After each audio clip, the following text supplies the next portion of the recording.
Welcome to the Slop Temple. We pray this video helps. You'll start by getting devices ready. Put your iPhone or Mac and the AirPlay receiver on the same Wi-Fi network and enable Bluetooth. Once done, make sure system software and the receiver's firmware are updated so protocols match. Sign into the same Apple ID when required to allow seamless connection and content control.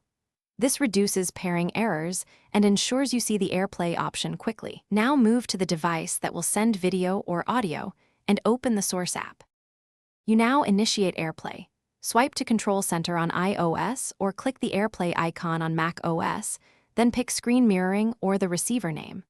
Once connected, choose whether to mirror the whole screen or extend your display on a Mac. That choice affects resolution and latency.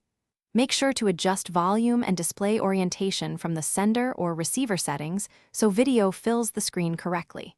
If performance lags, lower streaming quality or switch to a 5 GHz Wi-Fi band for better throughput.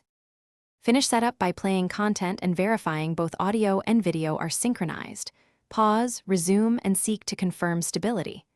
If things go wrong, restart the sender and receiver, toggle Wi-Fi or Bluetooth, and make sure both are on the exact same network. Guest networks often block AirPlay.